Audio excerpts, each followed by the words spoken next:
Welcome, everyone, to a crucial lesson on building resilient applications. In the world of software development, especially with distributed systems, failure isn't an option, it's an expectation. External services can hiccup, network connections might drop, and databases can become temporarily unavailable.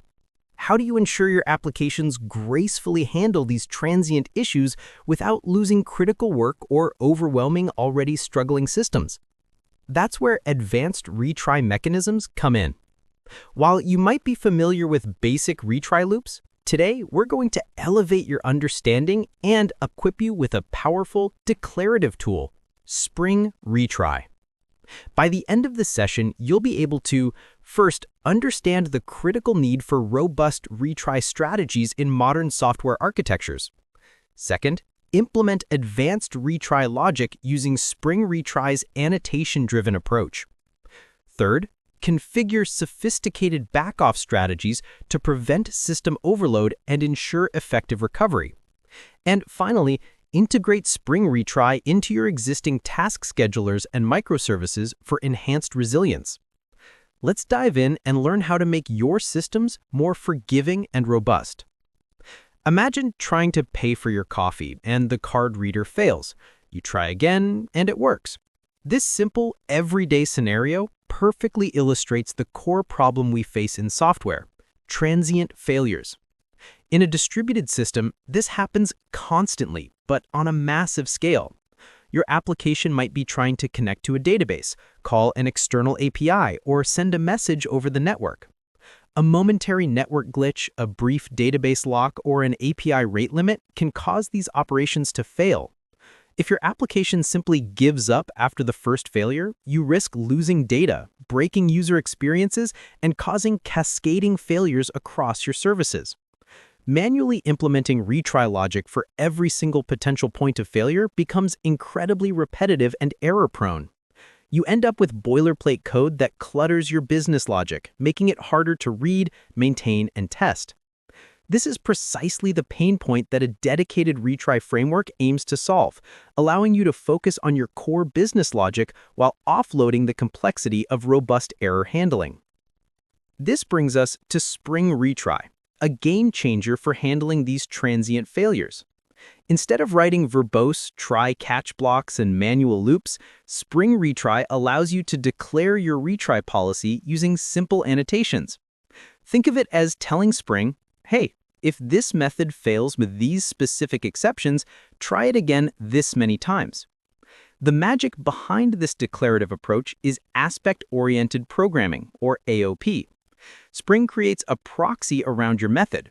When your method is called, this proxy intercepts any exceptions. If the exception matches your defined retry policy, the proxy initiates the retry process with complete delays and attempt limits, all without you having to modify your core business logic.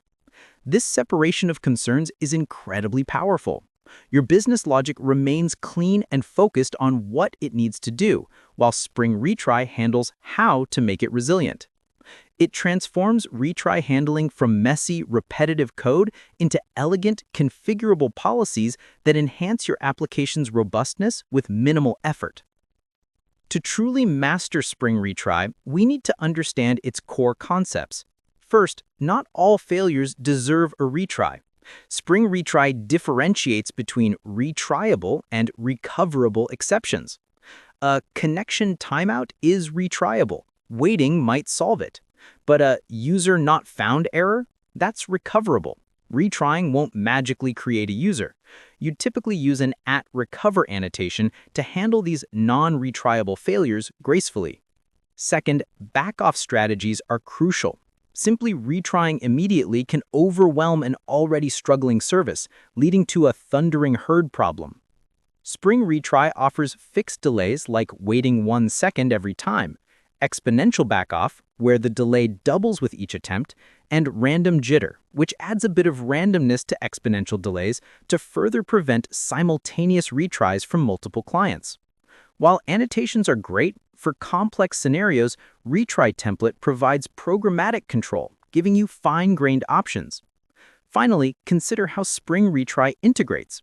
In a task scheduler, it acts as a vital resilience layer between your task executor and external services. When a task tries to interact with an external service, Spring Retry wraps that call, protecting your scheduler from cascading failures and ensuring high availability. It's a powerful shield for your system.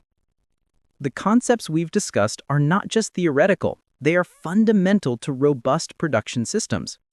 Companies like Stripe use sophisticated retry patterns for payment processing, applying exponential backoff before flagging transactions for manual review. GitHub's webhook delivery system, for instance, retries failed deliveries multiple times with increasing delays before moving them to a dead letter system for later inspection. These real-world examples underscore the importance of understanding the full life cycle of a retry operation. Spring Retry follows a clear state machine. It starts with the initial execution. If that succeeds, it's done. If an exception occurs, it then makes a retry decision. Is this exception retryable, and are there attempts remaining? If yes, it enters a back-off wait phase, applying the chosen delay strategy. After the wait, it proceeds to retry execution, looping until success or all attempts are exhausted.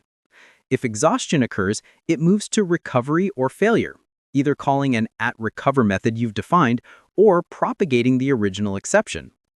Understanding this flow allows you to diagnose and design your retry policies more effectively.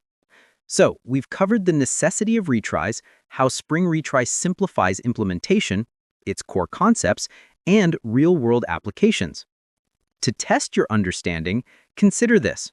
When might a fixed delay backoff strategy be more appropriate than an exponential backoff strategy, and why?